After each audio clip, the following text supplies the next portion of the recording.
네, 오늘 말씀은 미가서 3장의 말씀입니다. 미가서 3장의 말씀은 비교적 쉬운 내용을 담고 있습니다. 그런데 결코 유쾌한 내용은 아닙니다. 미가서 3장은 1절부터 12절로 구성되어 있는데요. 1절부터 12절 전체 내용이 지금 미가 시대에 미가가 예언하던 시대의 그 현재 지도자들에 대해서 고발하는 그런 내용을 담고 있습니다. 1절부터 4절을 가만히 보시면 지도자들이죠. 타락한 지도자들에 대한 이야기를 하는데 별로 이제 내용 자체가 좋지가 못해요. 1절에 내가 또 이르는 야곱의 우두머리들과 이스라엘 족속의 통치자들아 들으라. 정의를 아는 것이 너희 본분이 아니냐. 정의를 아는 것이 너희의 본분이다라고 이야기하지만 정의를 알지 못한다는 얘기죠. 그러면서 뒤에 나오는 내용이 별로 좋지가 않습니다. 내 백성의 가죽을 벗기고 뼈에서 살을 뜯으면 그들의 살을 먹고 그 가죽을 벗기며 이렇게 나오죠. 이게 사실은 이제 사람이 사람을 먹는 것, 식인 어떤 행위를 지금 이야기를 하잖아요. 그만큼 이들이 타락했다는 것을 이야기를 하고 있습니다. 그 다음에 이제 보면 이제 5절부터 8절까지의 말씀을 보면 이제 선지자들에 대한 이야기를 합니다. 지금 우리가 계속해서 선지서를 볼 때 나타났던 현상들이 뭐냐면 하나님과의 그 관계들이 잘못되어질 때 나타나는 현상 중에 하나가 정치 지도자들의 타락과 또한 선지자들의 타락, 제사장들의 타락이 나타나는 것을 우리가 볼 수 있는데 그 전형적인 모습입니다. 5절부터 8절까지 보니까 5절에 내 백성을 유혹하는 선지자들은 아예 그냥 대놓고 이렇게 얘기를 하죠. 이에 물 것이 있으면 평강을 외치나 그 입에 무엇을 채워주지 아니한 자는 전쟁을 준비하는도다. 이게 뭐예요? 자신들한테 뭔가 이제 돈벌이 수단이 되어지면 좋은 얘기하고 아니면 이제 나쁜 얘기 한다는 거죠. 보니까 6절에 그러므로 너희가 밤을 만나리 이상을 보지 못한다라고 얘기했습니다. 선지자들 하나님께서 주시는 것을 통해서 말해야 하는데 그런 능력들이 나타나지 않지요. 그런 얘기들을 하고 있으니까 별로 어려운 내용이 아니고요.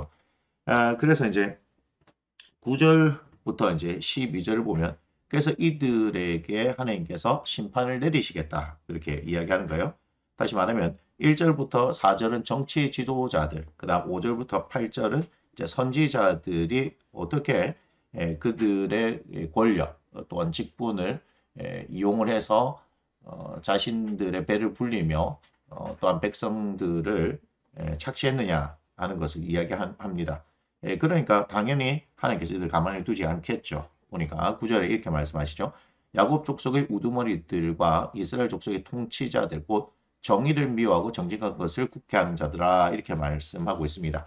지금 계속해서 나오는 것이 정의라는 말이 나오죠. 그리고 정직한 것. 결국은 하나님의 이 말씀대로 통치되어지지 않고 하나님의 말씀을 전하지 않게 되어지면 결국은 정의를 미워하고 정직한 것을 굳게 하는 거죠. 그 결과 10절에 시온을 피로 예루살렘을 죄악으로 건축하게 되어지는 겁니다. 그러니까 정의와 공의가 세워져야지 되는 거 아니겠습니까? 우리가 아모스서를 통해서 본 것처럼요. 그래서 11절을 보니까 그들의 우두머리들은 뇌물을 위하여 재판하고 이것 자체가 벌써 잘못된 거죠. 그들의 제사장은 삭슬을 위하여 교훈하고 그들의 선지자는 돈을 위하여 점을 치면서도 여호와를 의뢰하여 이르기를 이게 지금 말이 안 되죠.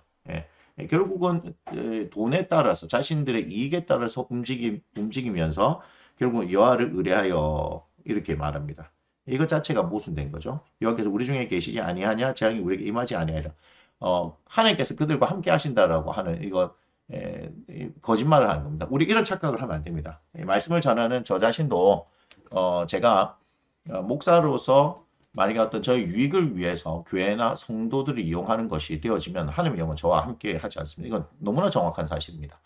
그렇기 때문에 두렵고 떨리는 마음으로 이 일을 행해야 하는 것이고 그렇게 되어지지 않으면 하나님께서 말씀을 주시고 감동을 주신 것 아님에도 불구하고 내가 이야기하는데도 하나님께서 이렇게 하신다라고 이야기하는 그래서 하나님을 빙자해서 이야기할 수 있는 것이 되어지죠. 그러나 우리가 마태복음을 통해서 예수님께서 말씀하셨던 것을 생각해 볼 때 거짓 선지자들에 대해서 어떻게 분별할 수 있느냐라고 할 때 그들의 열매로 그들을 알게 되어진다 하는 말씀이 있습니다. 마태복음 7장에 나와 있잖아요. 그러니까 저 역시도 마찬가지예요. 저가 하나님께서 이렇게 말씀하시고 우리에게 이렇게 하신다라고 말씀을 전하고 또 목회를 해가는 과정 가운데서 저에게 그런 열매들이 나타나지 않는다면 저는 하나님께서 주시는 것들을 여러분들이 전하는 사람이 아니라 제 생각과 어떤 제 방법을 가르치는 사람이 되겠죠. 아무튼 이런 착각들을 하고 있습니다.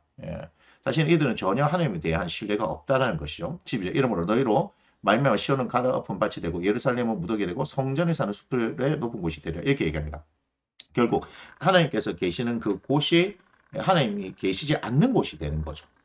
여러분 성전이 있다라고 하는 것이 중요한 것이 아니라 건물이 중요한 것이 아니라 그 안에 우리가 하나님의 영이 계셔야 한다는 것을 우리가 에스겔서를 통해서 본 거 아니겠습니까?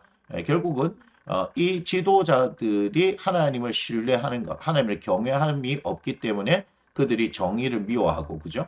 정직하게 자신들의 일들을 행하는 것이 아니라 자신에게 유익이 되느냐 아니냐에 따라서 결국 자신의 지위를 또는 그 직분을 그 권위를 남용하게 됨으로 인하여서 다른 수많은 백성들이 고통받게 되는 그 상황. 그런데 그들은 여전히 백성들이 이야기하는 것이 하나님께서 우리와 함께 하심을 통하여서 하나님께서 이렇게 하시니까 이런 말도 안 되는 거짓말들 전혀 하나님에 대한 신뢰가 없으면서도 그렇게 하는 일들을 통하여서 결국 이들이 그 나라를 망치게 되고 하나님 욕되게 하게 되어지는 그런 상황이 오게 된다 하는 그런 이야기로 볼 수 있습니다. 그러니까 우리가 말로 하나님을 섬깁니다. 하나님께서 이렇게 말씀하십니다. 나는 하나님과의 관계가 이렇습니다. 하는 것은 전혀 중요하지 않습니다.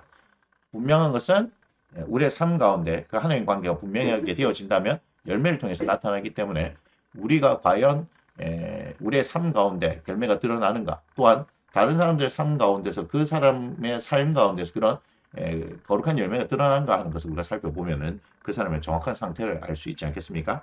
그래서 오늘 이 미가서 3장의 말씀을 통해서 볼 때 우리도 하나님에 대한 두려움 내지는 하나님을 사랑하는 마음, 경외하는 마음이 없다면 우리도 언제든지 이렇게 될 수 있는 사람인 것을 기억을 하시고 사람은 속일 수 있을지 모르겠지만 하나님을 속일 수 없죠. 그리고 실제로 여러분 속지 말아야 할 것은 그들의 삶을 통해서 반드시 열매가 나타난다는 거죠. 그리고 우리도 우리의 삶을 통해서 그 열매들이 나타나는지를 분명히 살펴봐야 할 것 같습니다.